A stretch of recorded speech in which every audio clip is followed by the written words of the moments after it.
Hello everyone. Today's video will be um, a week 4 preview and predictions. I'll start with like a quick recap of the Thursday night game. The Packers were just bad all around. Uh, Jordan Love looked horrible. Like concerning. Like I mean, it's pretty early to tell, but it looked pretty concerning tonight. Um, The Lions pass rush is very good. Aiden Hutchinson is going to be very good. He should have been the number one overall pick from that draft. But anyways, that was kind of it. Was they couldn't? And Green Bay couldn't stop the run on defense. Is that and then Detroit's pass rush. So in future games, look for Detroit's pass rush. That's really going to decide a lot of games. And I don't think the Packers are as good as people thought they would be this year. Like some people thought they would compete for the division, but I'm not sure about that. I think Detroit is just gonna dog walk the North. So yeah. So we'll get to the preview and predictions. We'll start with um the first international game of the season. It'll be Atlanta and Jacksonville at they're playing in London. It'll be 9:30 a.m. Eastern time in the US. So Jacksonville's getting or is favored by 3, and I'll probably buy that. I would buy that to 2.5, but I would probably take the Jacks. Um, if you look, if you go back and look at these last 2 losses for the Jags, a lot of it is just the receivers just absolutely selling uh Trevor Lawrence. Like there are so many dropped touchdowns, dropped first downs, dropped passes in general. And at some point they're gonna go back to the mean, in theory at least. Um then I think Cam Robinson is back, or he got back last week. I don't think the Jags defense will do anything. I mean, they didn't do anything against the bad Texans team, so they're not going to do anything against the Falcons. But the Falcons, I don't think Ritter's any good. They're gonna have to make him throw. If they can just do that, I mean, it's easier said than done with Bijan Robinson. It's gonna be really hard to stop him. But if you do and just make Ritter throw, it should be easy, but we'll see. I mean, the Jags always mess up.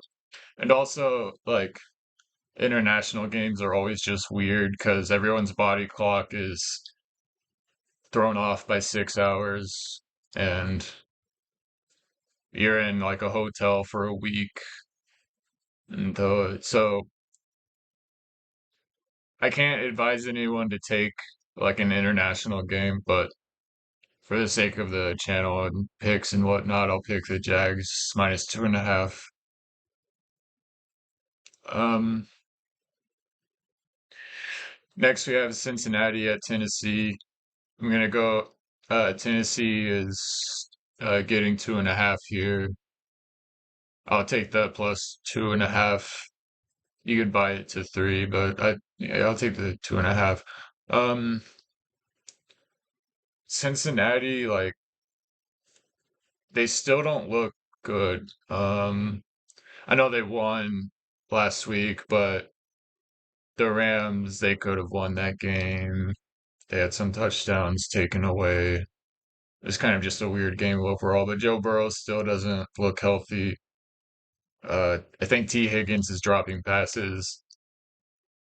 Um, and I think, you know,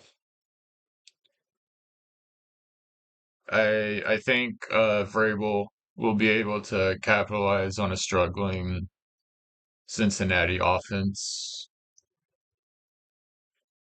And yeah, I don't think there won't be a lot of scoring going on. Cincinnati kind of their defense at least looks better than Tennessee. The only way they'll win games is with their defense as well. Um, so yeah, I can't really take Cincinnati until I see them look like their old self. Um, but that one will be a close game. Next is Pittsburgh at Houston. Pittsburgh is favored by 3. I'll take them at 2.5. Uh, I believe Houston is playing with 4 backup offensive linemen, and CJ Stroud is, as of right now, he's playing the best out of all the rookie quarterbacks, and he looks really good, but he hasn't ran into like TJ Watt yet. You know what I mean? And I think TJ Watt is just gonna feast on that injured O line. And I think it's kind of a letdown spot for Houston. They had a big divisional win last week with Stroud's first win and D'Amico Ryan's first win as a head coach. I think it could kind of be a letdown spot for them. So I'll take Pittsburgh minus 2.5. Also, Pittsburgh's offenses looks better. It's still not great, but it has looked better than the first 2 weeks. Next is the LA Rams at Indianapolis. The Colts are favored by 1. I'll take the Rams here. I'll take a money line. Um, I think the Rams are tough. I don't know if I don't think it's confirmed if Richardson is playing yet or not. It's Thursday night as of right now, Friday morning, so nothing. Um, so something might happen over the weekend after this video is posted, but as of right now, I don't think he's playing. I'll take the Rams though.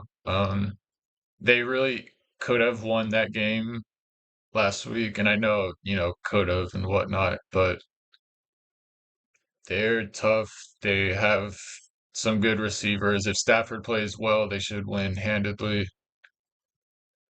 But then again, Stafford could lose them this game. But I think I'll just go with the Rams here. I don't have a whole lot to say about this game. It's two teams we all thought would be bad this season, but they're playing hard and they're exceeding expectations. So two interesting teams. That'll be a good matchup. Next is Tampa at New Orleans. New Orleans is getting 3.5 or is favored by 3.5, which is kind of surprising to me with no Derek Carr. I don't think Jameis Winston is that good. He turns it over too much, in my opinion. I'll take Tampa plus the 3.5. It should be a low scoring game. Two good defenses. I don't know how Baker is going to respond to being dominated last week. He might turn back into his old self, so that is a worry. And New Orleans is a good defense, but I just don't know how their offense would be with Winston, you know. Although I think Alvin Kamara is coming back, so their run game will be like noticeably better, but Tampa Bay does have a very good run defense. I know it didn't look like it, but I think it didn't look like it when they played the Eagles, but I think that was more because of the Eagles' offensive line is just so good. Um, So yeah, I'll take Tampa plus the 3.5. Next is Washington at Philadelphia. Philly's getting is favored by 9. This was 8.5. It's already at 9 now. Um, the number is just so big. I don't know what this could be a game. Like it's weird because Washington always splits with Philly, even if one is bad and one is good. It seems like they always split every year. This is the first matchup. Um, Last week, Sam Howell, the Washington's quarterback, was sacked 9 times against the Bills, and I would think that is going to happen again with how good the Eagles' defensive line is. So it is possible that Washington barely puts up points. Um, I'll probably because 9 or well, yeah, I'll take the Eagles minus the 9, but it's such a big number. I don't feel great about it. Um, I think something notable about this matchup is Darius Slay uh, will be guarding Terry McLaurin, and Slay is like I believe 32 years old, and he's still playing very well. But like this year, he is gonna have to face so many tough receivers. You go from Justin Jefferson, who's the best in the NFL, to Mike Evans, who's very good, to Terry McLaurin, and then Cooper Cup next week potentially, and then Tyreek Hill after that. Like he has his hands full, and I hope he can deal with it. I think he can, but with him being 32, it's a lot to ask. But yeah, I'll take the Eagles minus the 9. Um, Next is Miami at Buffalo. One thing I'd like to say about this matchup, this divisional matchup, they meet twice a season. It should be set up to where Buffalo plays Miami at Miami in September, and then Miami should have to play Buffalo in Buffalo in like December because September Buffalo isn't going to be cold and December Miami isn't going to be hot. So it's like both of these two home stadiums are very unique in the advantages each one provides, but it's like they aren't being used to their potential. And I think that just kind of sucks. But anyways, Buffalo's favored by 2.5. Um, this just shows how crazy like the NFL is and how crazy like sports betting is. Is Miami just hung 70 in a game and the other team is favored. Like that is just insane to me. Um, I don't think I don't think I can label it as a quote unquote letdown, but I think coming off of 70 points, it's it's like it would be hard to I don't know what I'm trying to say. Um, Coming off of 70 points, it would I just feel like it'd be hard to put that into perspective and how hard it is to actually score points, if that makes sense. this should be a very good, this should be the best game of the week. I'm gonna take Buffalo because I think they're a slightly overall better team.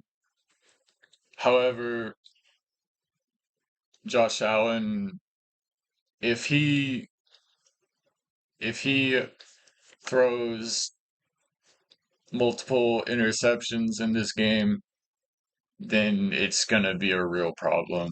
How it seems like he just can't get rid of this problem, and this is a huge divisional matchup. You have to win this game, and we'll see how he performs and how his ball security will be. So that's something to look for. Um, yeah, so Buffalo minus 2.5 at home. I was gonna say something else. I forgot.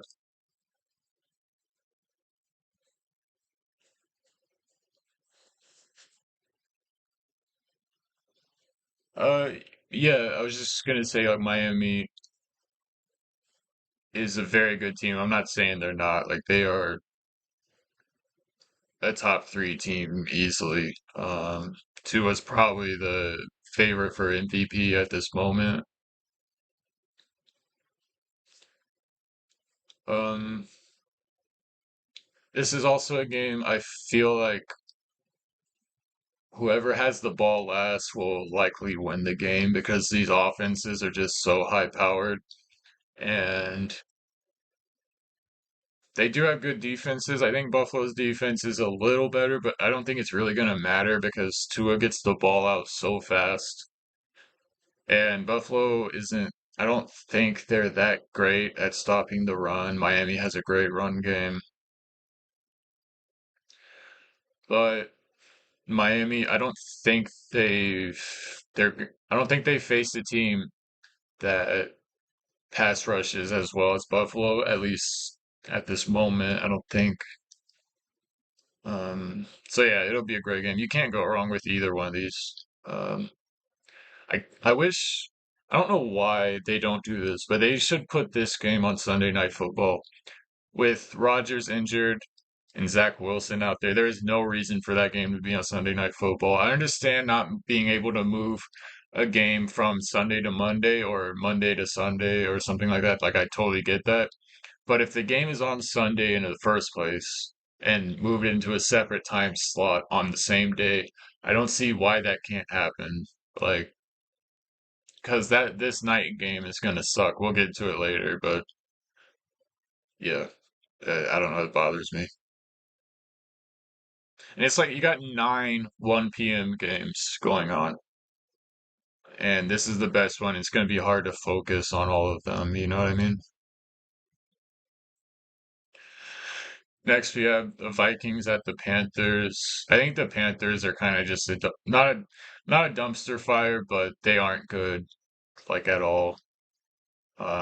Vikings are favored by 4.5. I think the Vikings will be getting their first win here. They aren't. I don't think the Vikings are as bad as their record shows. I know everyone clowns on them, and I mean me too, to be honest. Um, but they're better than their record shows, and they haven't.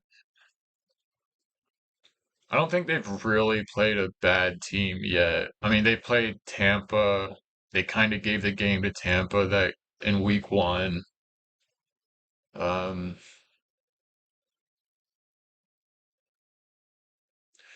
but yeah, I just don't see Carolina being able to do anything here.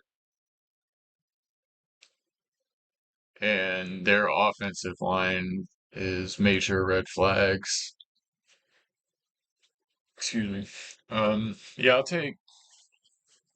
take Vikings minus 4.5.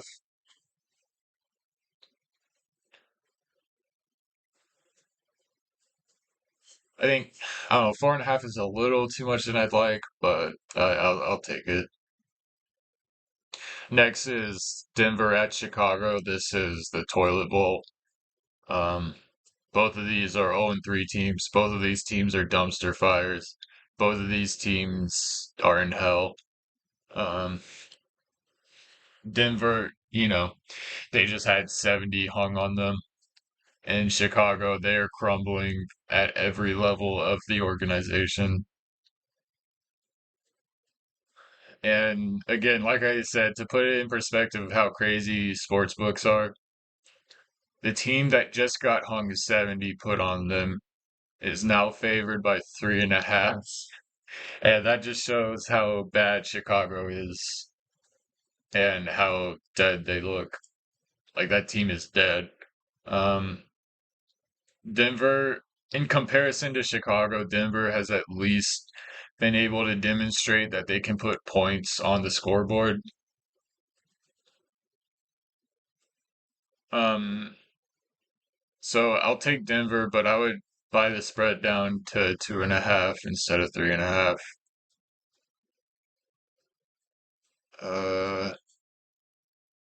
I was gonna say something else.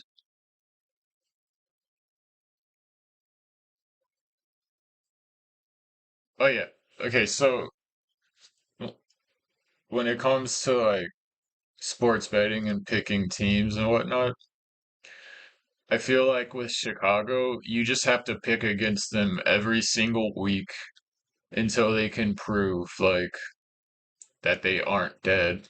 Until they can at least cover. You know what I mean? I'm not even saying win the game, but at least cover. And then maybe I'll consider not picking against them. Um, and I think Denver, I don't know. I think coming back from 70 put on you is easier than coming back from whatever Chicago is dealing with Justin Fields being terrified every time he goes out there, with their offensive scheme being completely broken, with a bad offensive line, with a bad defensive line. One thing about Denver, I need them to win this game because I feel like if they lose one more game, if they start 0-4, they might start selling their players for picks and whatnot. And there are like some rumors about the Niners potentially trading for Patrick Surtain, who is one of the best corners in the league. And as an Eagles fan, I do not want that to happen, so I need Denver to win this game.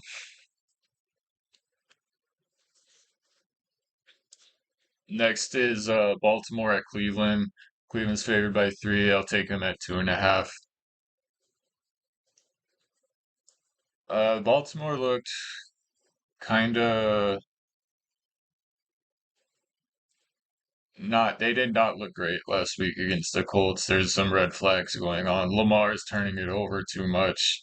Yeah, they got robbed, but you shouldn't be put in a position to be robbed by the Colts. The Colts should not be good this year, and Baltimore should be a lot better. I think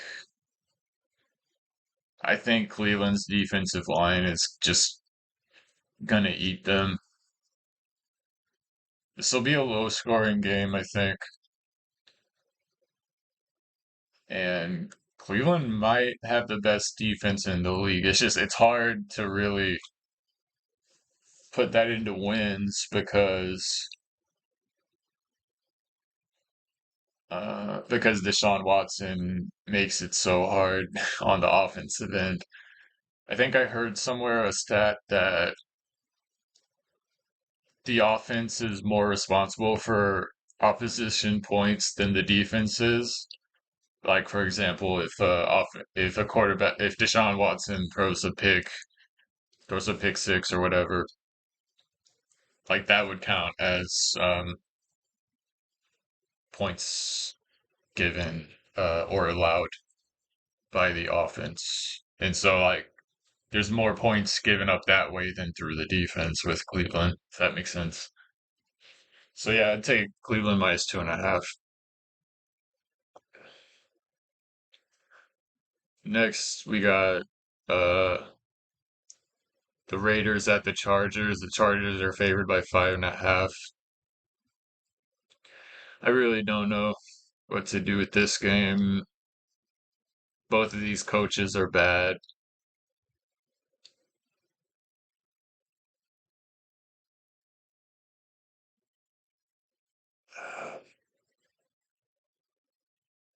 I'll take the I'll take the Raiders.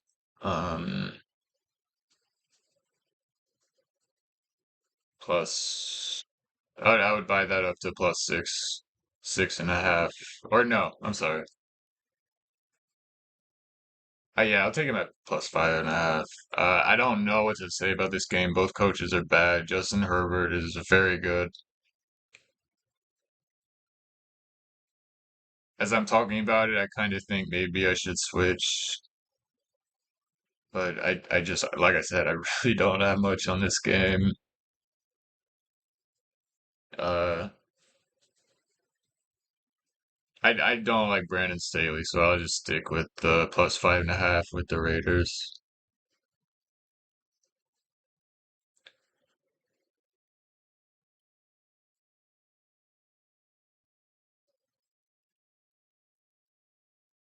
Next, we got New England at Dallas.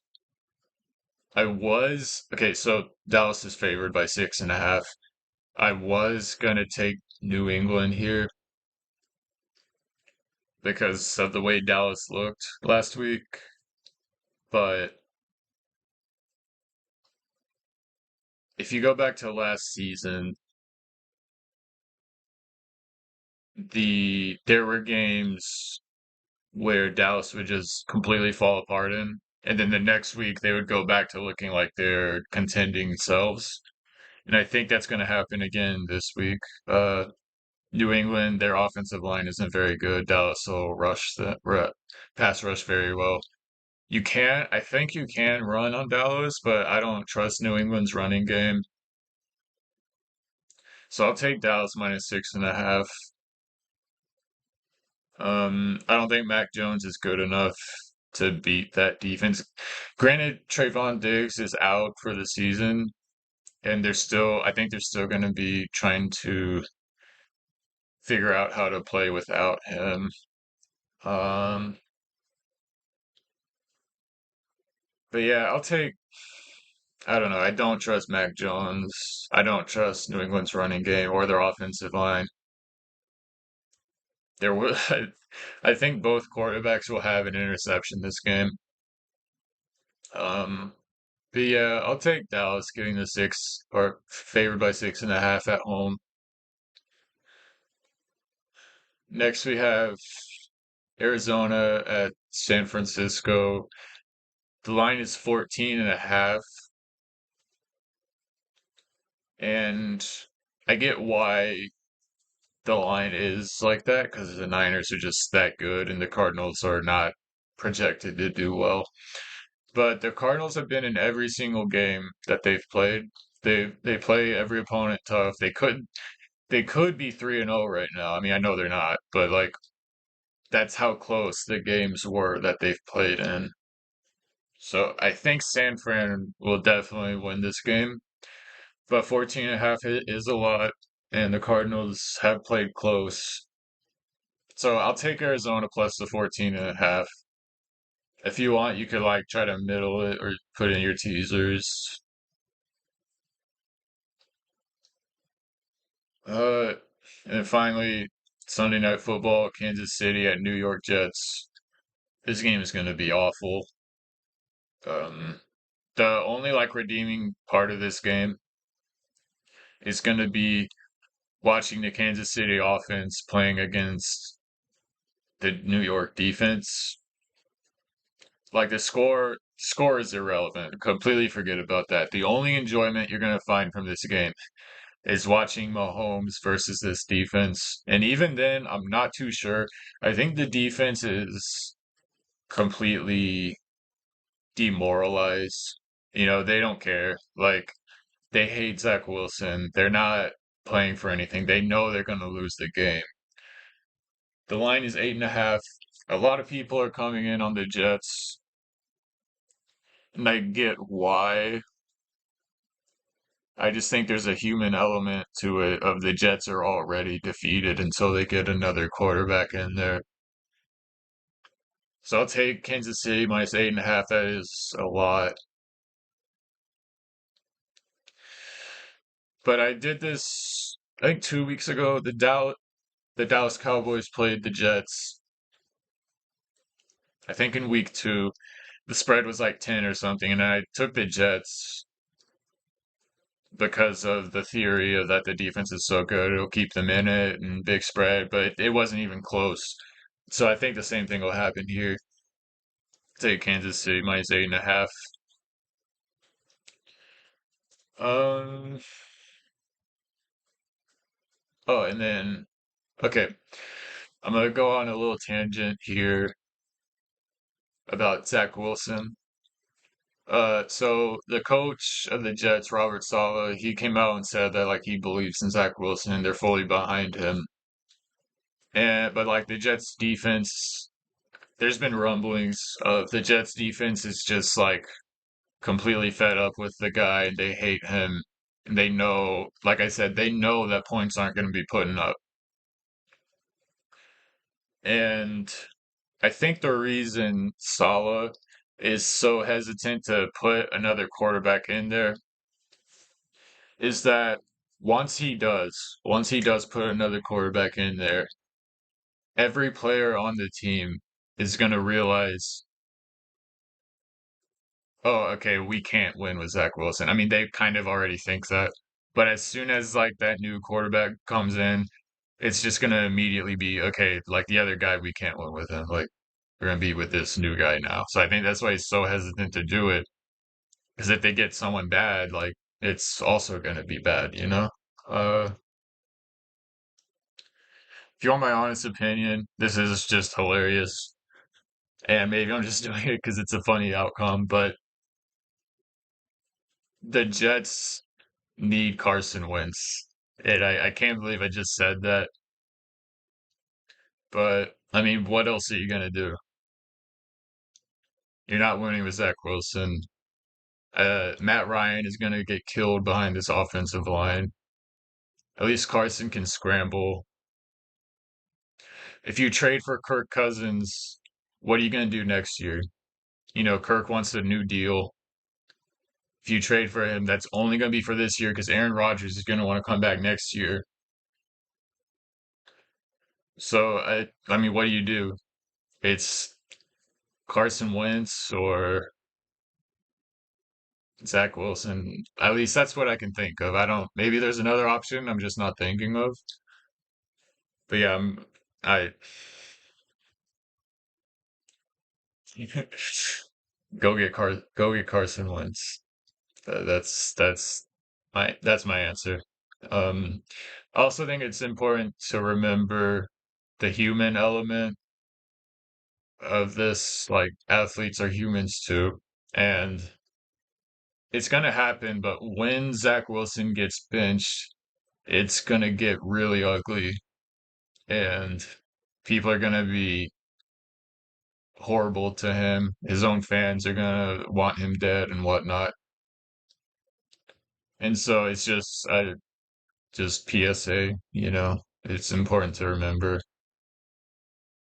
that they're human too. And even though he's playing like shit, it's not right to like verbally abuse people. And then finally, Monday Night Football, Seattle at New York. Seattle's favored by one. If there's a get right game for Kayvon Thibodeau, it's this game with Seattle's banged up offensive line. The Giants, their defense just looks broken right now because Kayvon Thibodeau has just been so bad to start the season. It's really puzzling. I think Wink Martindale, the defensive coordinator for the Giants, I think he has like a blitz rate of like 80% or something. And that just doesn't work if Kayvon is bad.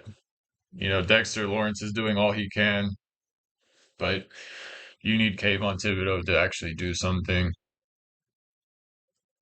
I'm not sure.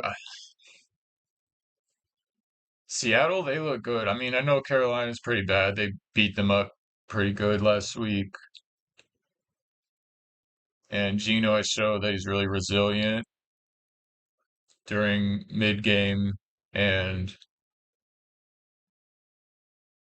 coming back from losses. So even if he starts the game off bad, I think he'll be fine. I'm gonna go with Seattle. I'll just take a money line here. Um,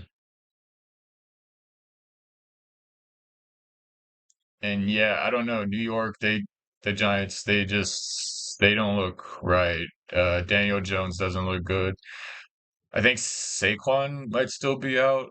I should have looked that up before we started recording. If Saquon's out, I don't think they have a chance because Daniel Jones without Saquon is just awful. Um, and yeah, I think that about covers it. I believe the record that so far this season, I didn't do week one, I started in week two. The record so far this season is 18, 11, and 1. So we're up 7 units right now. Um, this week could be a regression to the mean, but we'll see. Hopefully it continues. Um, and yeah, so thank you for watching. I appreciate it. Please like, subscribe, and comment.